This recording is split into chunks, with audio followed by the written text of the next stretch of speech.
creative journey. It's easy to get lost, but don't worry, you'll lift off. Sometimes you just need a creative pep talk.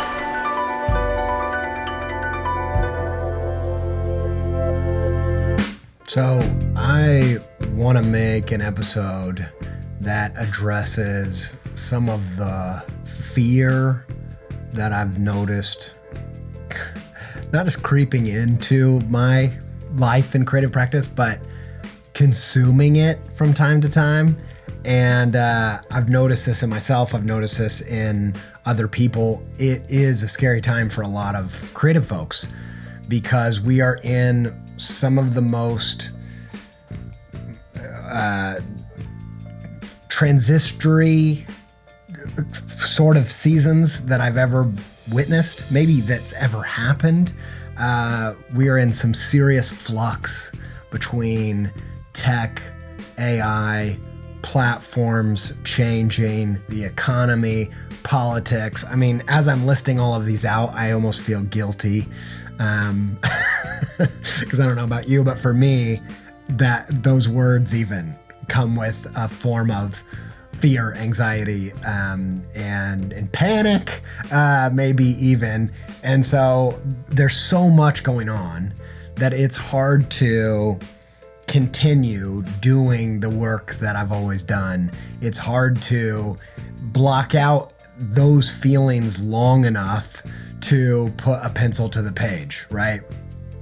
And so I want to address some of that because there have been some things in my life and psyche and practice that have really helped given the state of things and that have given me even hope and maybe even a little bit more than that in the past year after moving through and swimming in all of those very well acquainted waters of fear and anxiety.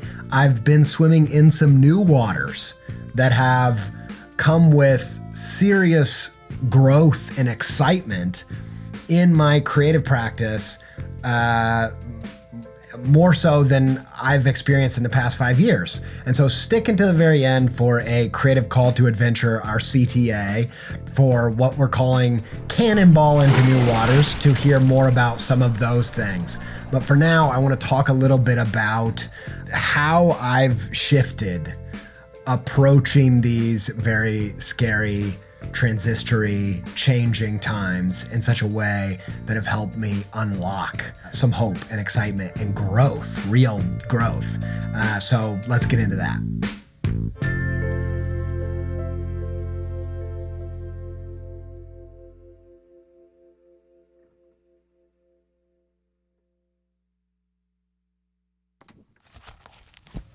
So one thing that helps me is doing this show because it requires me to kind of journal about my creative practice. It kind of it forces me to be introspective and reflect on what I'm going through, what's worked, what's not worked, what I'm frustrated about, what seems frustrating about the landscape that we're in as creative people.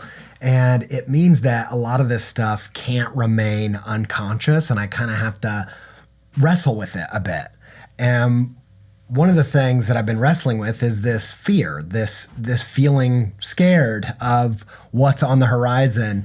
And as I go to think about, what is my response to it? How am I going to think about this? How am I going to engage with this on this podcast? I have to start thinking about what is that fear? And that even helps a little bit just to make it transition from a visceral experience that's overwhelming to defining what is it that I'm afraid of. And I think more than anything, what comes up is this being afraid of a future where it's not possible to make what we love. That both for work, my job, but also just for the pure love of illustration and the books that I make and what other people make. You know, what we have to lose when a landscape changes dramatically as it is right now. There is a sense that we are going to lose something. And I think that that is a justified feeling. First of all, I'm just going to validate you, validate me. There's some stuff to be afraid of. There are some things to grieve for certain. I have experienced new landscapes before in my real life. When we moved, after high school, I moved from Indiana to West Yorkshire in the UK, in the north of England. And that was a dramatic landscape shift. And the truth is, no matter how hard we fought it, we lost a bunch of things. Like when we're like food people, being from the Midwest, we definitely didn't have, we weren't connoisseurs. We just liked to eat. And so when we moved to West Yorkshire in the north of England, we were grieving. We were overwhelmed with the fact that we couldn't get any of the foods that we liked getting. We couldn't create any of the dishes the way that we were used to making them. We really couldn't. No matter how hard we tried, we went there and we thought, oh, we'll go to, we did what we were used to doing in Indiana, which was like going to chain restaurants, you know, Applebee's, Chili's, but they didn't have those in the UK. So we tried to go to the kind of Americanized chain restaurants that they had. And honestly, I hate to say it, but they're terrible over there. They're absolutely awful. And we would try to make the things that the dishes that we like to create, and we just couldn't recreate them the way that we did it home in the Midwest. And it was scary. It felt scary in a way. It felt definitely discombobulating, and it made you feel not at home.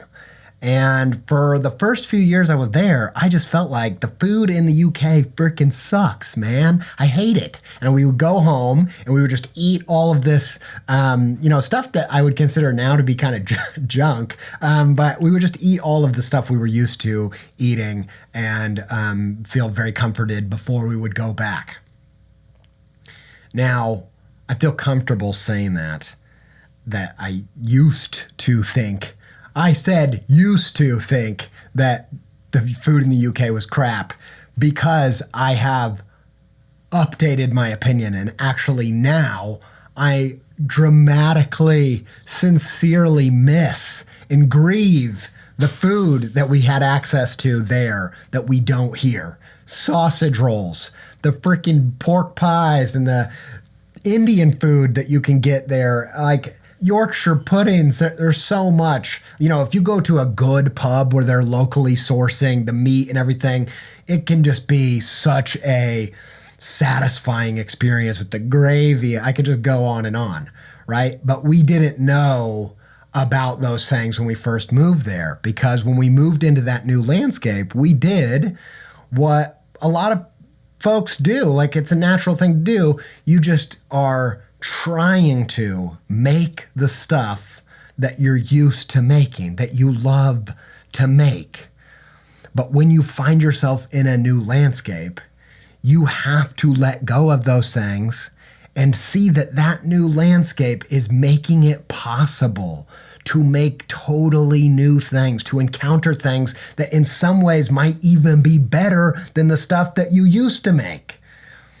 Now, when you hear me say that, you might be thinking that I'm saying, AI, man, it's going to make so much possible, but that's not what I'm saying at all. Now, some of you might feel inspired by this new tech and what it makes possible. I'm not in that boat. It doesn't do that for me. We could go deep into the ethical issues. We could go into the environmental issues. We could go into, and those things aside, they're real things, but those things aside, on a creative level, it just doesn't do anything to me. Everything I love is lo-fi. Everything I love is custom, human-made, broken, imperfect. That's the kind of stuff that lights me up. So AI doesn't inspire me. That's not what I'm talking about this new landscape. What I'm talking about is when we move into that new landscape, as we're there, as we find ourselves there, we aren't going to be able to make the things that we used to make, that we used to love to make. but there will be new possibilities if we will embrace them and look for them. And one of the things I'm most excited about looking forward is the way that all of this generated stuff is going to put a premium on the handmade. Now, I don't know when that's going to happen, and I don't know what exactly that's going to look like. But if we look into the past, we can see how this happens over and over again. You know, when the computers came into design, there was a period of time where they took over everything, and everything had gradients, and everything was futuristic, and it just completely upended the entire design industry for a period of time. And that was true, and I imagine that was quite scary, but it was before my time. However, it also made possible going further into the past and getting obsessed with silk screen printing, getting obsessed with letterpress, handmade lettering and script and calligraphy and all this. It created this premium on those skills that people still had or developed despite the computer. And it's not isolated to that. When we look at this time that we live in, where you can see a concert by any artist in the world, at any musician in the world, and yet ticket prices for in-person events have skyrocketed.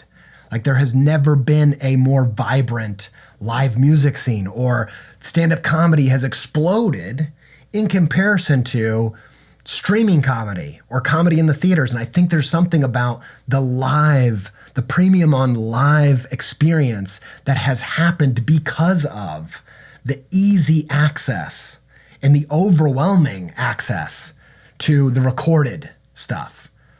And I think about people like Adele, who one of the biggest recording artists of the past 10 years or so, 15 years, 20, I don't know. Look, time, what is it? I don't experience it. But Adele is a great example of this person having 2 records that were in some of the top sales over the past few decades. And I think that is partially in response to autotune, to the fact that anybody can be a recording artist now if you have the right Pro Tools settings and plugins, right? That we are living in a time where we're moving into a time where I'm convinced that what's going to be made possible is a whole new audience for lo-fi, a whole new appreciation for the brokenness of human creativity. And so, yes, there are things to grieve. There are ways that we used to do things that we are going to lose. And I think that it is incredibly important to acknowledge that and accept that.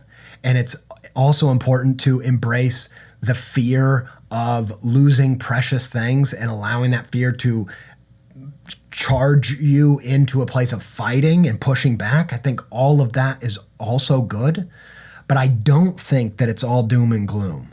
I'm very curious to see how this moves us into a place where we appreciate those who hold on to or even enhance their human capability or highlight their imperfections.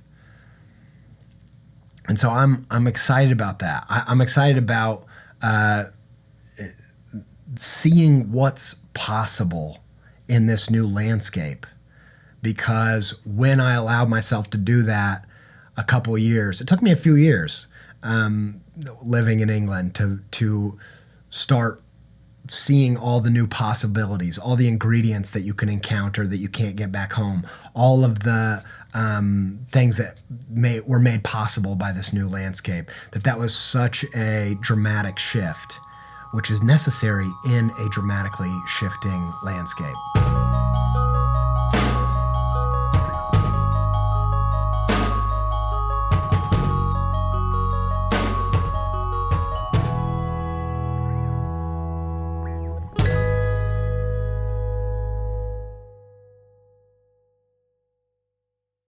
Okay, so here is the CTA for this week's episode, the call to adventure.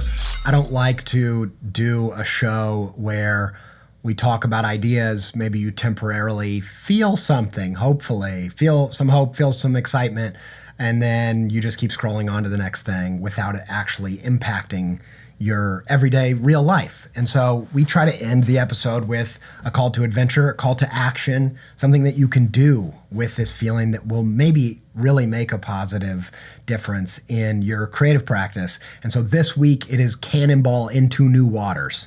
Let me explain what I mean by that. I want to propose that these new waters we're swimming in, these new times that we find ourselves in, that the times are an essential ingredient into the creative work that you're making. The times that you're creating in, that context is inseparable from the work that you're making.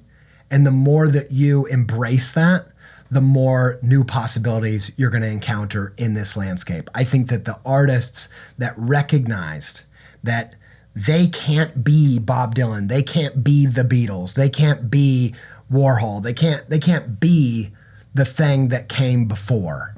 They have to use the times that they were in as part of the ingredients, part of what makes what they're making unique. And so when I started thinking about the new waters, I was thinking about pizza. I mean, I'm usually thinking about pizza. We went to Italy for 2 weeks. I just got back about a week ago or a couple days ago. Again, the times, very, I don't understand how time works. But we ate a ton of pizza there. Okay. We ate a ton of pasta. And one thing that was on my mind was how the pizza that you're eating in Italy is just going to be different. I'm not trying to be like, look, you haven't had pizza till you've done it in Italy. I'm not saying that at all. But it is different. And part of what makes it different, part of what makes New York pizza different from Italy pizza, different from Detroit pizza, is the water. The water that you make the dough with, depending on the minerals and where it comes from, whether it's hard or soft, and all these other factors, changes the way that the dough develops and the way that it tastes. And I thank God that the people that moved out west and into the Midwest didn't think, how can we get aqueducts? I mean, I love New York pizza. Don't get me wrong. I just have to tell you, I don't want to offend New York pizza if you're listening, because I just absolutely love you so much. And I make sure I get time and space for you when I come through. But I'm so glad that we didn't get pizza aqueducts to get the New York water into the Midwest, because we wouldn't have Detroit pizza. We wouldn't have Ohio pizza. We wouldn't have all of this variety and all these different types in Chicago pizza if we did that, if we didn't let the different waters, the new waters, impact the dough, impact the stuff that we were making.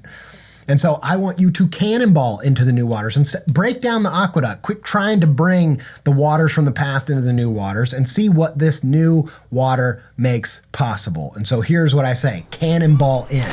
Don't dip your toes in, go all in. And I'll give you an example of what this has looked like for me. So about a year ago, I was feeling incredibly discouraged on two fronts. I was really discouraged with Instagram, and I was really discouraged with elements of podcasting. I still love doing the podcast, but the podcasting world dramatically changed. If you're not a podcaster, you might not be aware of this, but I'm gonna save you the time and energy and boredom of going into all the details. But the ads changed, the ad market changed dramatically, how people were listening to new podcasts, what type of podcasts, how podcast growth worked, all that stuff changed. Similar to all the other platforms, really. But those two were the areas for me. Like, no matter what I did, nothing was going to move the needle on Instagram, especially doing things like I used to do them. And I also looked at the ways that people were growing their Instagram, and I realized I don't want to do that. It doesn't serve any of the goals that I have. So, becoming a short form video person that develops a big following in that direction, it just didn't serve my creative goals whatsoever. And so I spent probably 6 months to a year grieving that. And I think that's not all bad. That's a pretty good thing. I think it was important for me to really fully accept that these two ways of doing things weren't going to work anymore. I think that's important. I'm not trying to, paste toxic positivity of like, just see what's possible. No, I don't think that. I actually think accepting it, acknowledging it, feeling it, all that's good. We got to grieve Instagram, guys. That sounds so dumb, but it's true, I think. And I think there's good reason for that. Just as a little tangent, there were a lot of great things about Instagram. For instance, I think Instagram put visual art, photography into the center of culture temporarily for a good decade. And that's pretty cool. There were a lot of illustrators and artists and photographers that became almost household names because of Instagram being at the center of American culture in a way. Anyway, so that is something to grieve, right? Especially if you're an artist. However, I spent some time there being frustrated with that, trying everything I could, trying not to care. None of that worked. When I accepted that I did care and that I needed to do something about it, I was able to cannonball into new waters. And I've talked about this recently on the show. And it took me some time, I think, to figure out what those new waters were. Because the water I was in was stagnant, and I would look out, and it wasn't easy to spot where there might be fresh new water worth cannonballing into. And I tried a bunch of things. But after dipping my toes into a few places, I thought, okay, I can see that there's growth. Some of the things that I liked about Instagram were happening on Substack, that people were growing there through the lens of art and actual still images through the notes portion of that app. Now, if you're listening to this in 10 years, this is not relevant in the specific, but in the abstract it still is that it might not be Substack, it won't be, but the principle stands that if you find yourself in these stagnant, festering waters, you have to find the new fresh waters where things can grow, where that ingredient can bring something new. And so instead of dipping your toes in to try some places, worth cannonballing into is really important. But then I think you really do got to go all in. You can't just test the water, because what happened was I would, dip into Substack here and there, ultimately be like, this isn't what I'm used to. And that first bite of something that you've never had before is going to feel a little bit uncomfortable, a little bit strange. And you're going to be like, I just want to go back to what I'm used to. That's normal. But once I noticed, like, okay, actually, I think this is worth doing a larger test with, doing a bigger dive into. Then I've mentioned a couple times, I deleted Instagram off my phone for a couple months or a month and a half, something like that. And I only could access that energy that I was looking for in Substack. And it forced me to do a bigger dive.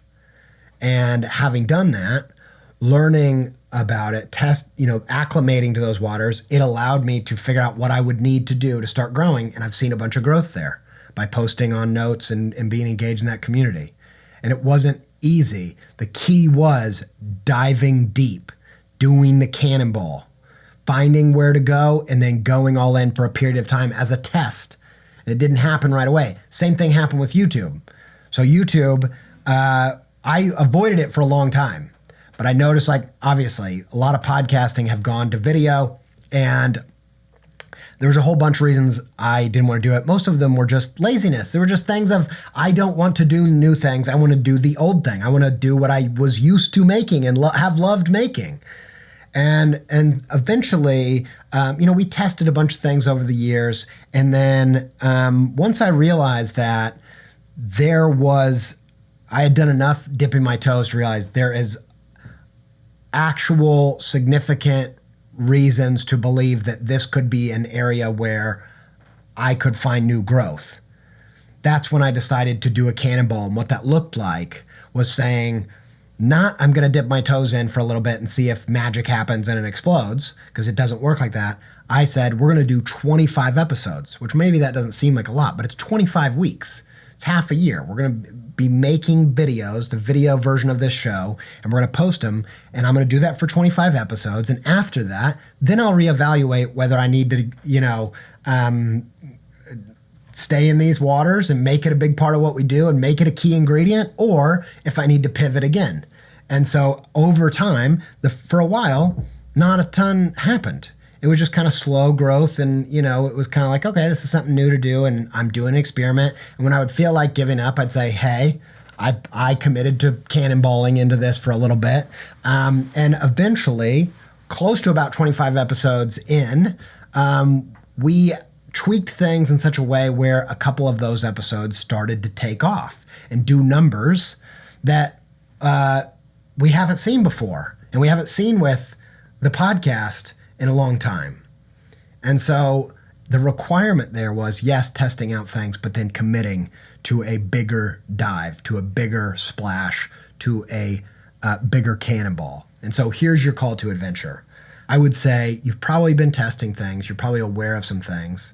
Do a little assessment. If you need to dip your toes into a couple other waters, go for it. But do so through the lens of, I'm trying to find a new place where I can cannonball. And it might not be AI. It might not be a new social media platform. It might be doing a live event. It might be getting off social media and the new waters of how do you grow a practice without that. I hope that you feel inspired to think outside of the boxes, outside of the landscape that you were previously in. And so for me, yes, it was Substack and YouTube, but for you, it might be putting on shows. It might be investing in your community. It might be moving somewhere. It might be trying a new medium. For me, another example was in 2018, I realized that I was getting less and less, I had less and less of a taste for digital art, and that almost everything I was into at the time was hand painted. And so for a little while, I dipped my toes in there, and then eventually I said, I'm going to start making every piece of episode art painted for this amount of time. And I decided how I was going to cannonball into that until I got to the place where I could hand paint the majority of my picture books. And so, and I'm really glad I did. I'm glad I listened to that taste. I'm glad I tested those waters and committed to them, because now that we live in this time of art generating robots, I feel so good about being able to hand produce stuff because it feels more special than ever. And so I'm glad that I did. The key of this episode, if you don't get anything else, is don't suppress that fear. Don't suppress that feeling scared about these new landscapes. They are new landscapes. The point is, pretending like it's all the same and trying to make the same dishes that you used to make will not get you anywhere interesting. But listening to that voice that's saying, hey, I know you've spent the past 5 years learning how to draw digitally, and there's all kinds of great things that have happened from that, but I feel like my curiosity, my excitement, my taste is going elsewhere. And give space for that.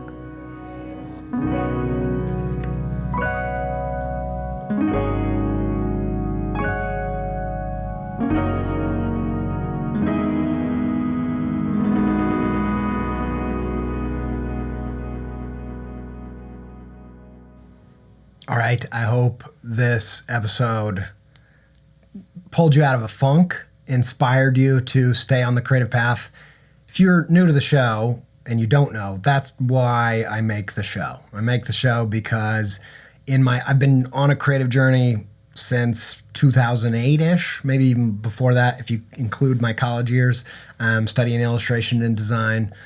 And I'm just aware that in my everyday, a couple times a week, I can get really into a negative funk. I'm a creative person of the creative persuasion, which goes with being highly sensitive as a person, which means I can just go up and down. I can have really high highs. I can have really low lows. Things can throw me off really easily. I'm very sensitive to how things are going in the world and what's happening in my everyday, or whether things feel like they're working or not, or so many things. I'm just very porous in my my heart's very porous as a creative person. And so what happens is I can get thrown off for days and weeks and months in my creative practice because of this emotionality. It makes it so difficult to create a creative practice because it's a practice, it's a discipline. It requires some level of consistency, which is difficult for people. That's why creative discipline and creative practice are kind of like an oxymoron, because creativity is doing new things and discipline is doing the same thing. And those two things are very difficult to put together, but they're completely required to make the kind of work that we want to make and have the body of work that we want to have, and to, if we want to make it into a career, doing it as a career requires that you figure out how to strike that elusive balance and walk that tightrope. And so I make this show because I know that when I can easily slip into that dark space where I don't believe that it's worth showing up, and that with a nice perspective shift, that I can sometimes really jolt myself out of that and get myself into an emotional space where maybe I don't feel amazing, but I feel enough hope and excitement to get started. And that forward momentum can kind of compound. And so that's why I do the show. I do it, and that's why I do it every week, is because I need at least a weekly dose of pep, and I'm sure other people do too. And there's not a lot of stuff out there where the purpose is literally to take you from a low emotional creative state to a higher state with new tools, ideas, strategies for approaching your practice this week. And so if you need that kind of thing, I hope that you subscribe if you're watching on YouTube or in the podcasting app that you're listening to, and you stick with me on this creative journey, and we both kind of bring each other out of it on a weekly basis. If you don't know, my name's Andy J. Pizza. I'm a New York Times best-selling author and illustrator. I make picture books, and I do a lot of client work with clients like Xbox and Apple and YouTube, actually. And I've done that kind of client work for a long time. I do a lot of public speaking and that kind of thing. If you want to dive more into my stuff, you can go to andyjpizza.com to look into that. Yeah, that's it. If you want to support the show, we could use your support. It's kind of an expensive endeavor in some ways, and it takes a lot of time and energy. You can support on Patreon or Substack, andyjpizza.substack.com, or patreon.com/creativepeptalk. And we do monthly virtual meetups, talk about the episodes, which has been just phenomenal for me because it doesn't feel like such a one-way conversation anymore, and exciting to talk with you about applying these ideas directly to your creative practice. So hope to see you there. And massive thanks to Sophie Miller, my wife, for being an editor and producer on the show. Thanks to Connor Jones for audio edits, video edits, sound design, animation, extraordinaring. And thanks to Yoni Wolf and the band Y for our theme music and soundtrack. Until we speak again, stay pepped up.